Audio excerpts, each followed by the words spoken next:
Yo, what's up guys? Today I'm doing a quick review of the Lebron 16 fake replicas. These are actually pretty convincing, apart from major issues. Maybe in the future we'll see some replica that is better. But now to the B-roll. Sneakers on me, sneakers on me. Jordans, NMDs. All those sneakers, we got these. Bulls and beasts. Just hype me up and I'ma be a hype beast. Falling sneakers, right for cheap. China the Z, Vietnam D. Never spend a E. More sneakers sitting in my closet than I've had on my feet. I'm not hiding my sneakers from the world, I'm hiding the world from my sneaks. Sneakers, sneakers, we got these. Yeah, so you saw these shoes. They look pretty nice, even if you don't know how the real ones look, because LeBrons, you know, they're not as popular as Jordans. These are pretty convincing fakes if you look from the front, but as soon as you turn to the back, they're definitely different. They have debranded them completely, so you can easily get them to customs. Yeah, so let's start with the first thing they've done to these replicas that differs from the real ones. They have put off-white James Ben joint. Everybody thank James Ben joint. On the real ones there's actually a Nike logo here, and also on the other side there's a Nike logo. It says the off-white Ben joint. You know, that text really doesn't make any sense, but thank Ben joint everyone, because he is the guy who brought these replicas to us. Also on the back, on the real ones, there is a 16 logo, and on the fakes it's just a line that is like it is on the black one, which the line is on the black one on the real one, but it also has a Nike logo cutting into it. Alright, another thing that these have incorrectly is this thing. It says 16 and there's like a crown there. There's nothing like drawn there on the fake ones. Pretty easy to spot that if you know how this shoe is supposed to look exactly.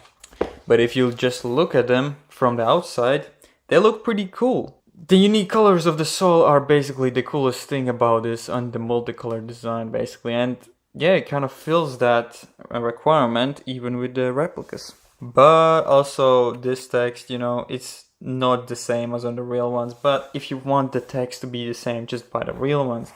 Let's be real here. Yeah, the paint job out here is nothing great. There would be more splatters on the originals here, and the gold paint here, it's kind of bad quality. I also want to mention that there is another version of this replica that's really popular in China, which has the Nike logo here, but it's filled with some text, so technically it's different, but it's not like the original, but it just shaped like the Nike logo. Basically, what's good about them, they look great if you don't know how the original shoe looks. Plus they also came with two different kind of colors for the shoelaces, like the bright yellow or something. Now talking about the comfort of these shoes, they're actually not very comfortable at all, and these models with the Ben joint don't have any cushioning technology. They are pretty unusable for sports, so do not buy these for sports. Only for lifestyle use. There's, as I said, no cushioning, and that means they're very hard. They're hard as a rock. Running with them is basically hurting your feet. Nothing here really helps. They're not soft as the originals are. This is basically gonna be hit or miss for you. My right shoe is fine. It has a good insole that is straight. My left shoe, it doesn't have a straight insole, and I can feel the uneven parts inside as it is issue with so many other replicas. If you get a thicker insole, they're fine, but with the included insoles, it's pretty bad. This is how the insoles look like. They're basically the classic, like actually they look like the Jordan insoles. For the curious, this is how the inside looks. It's basically just gray. Yeah, no signs of any air technology in there. One thing to mention about this as well is that you can retie the shoelaces here and here, so you can have a tighter grip. Feel to me like they're actually size bigger than they are marked. These are supposed to be size 45s. They definitely do not fit me.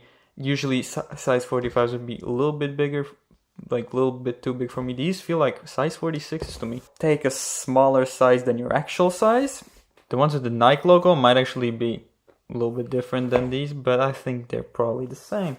So about walking, these are fine for walking. They don't have any technology. They're not bouncy, they're not soft. So yeah, it is like walking on rocks. Another thing is that when you're standing straight, you know, because the front part is raised up, you can kind of easily do this. So to conclude, basically, these may not be worth the money because they're like 40 euros and they don't have any air technology. They're not that comfortable. Maybe look for something else. But if you really like the looks as I did, I mean, these are kind of cool. And just make sure to take a size smaller because these come too big.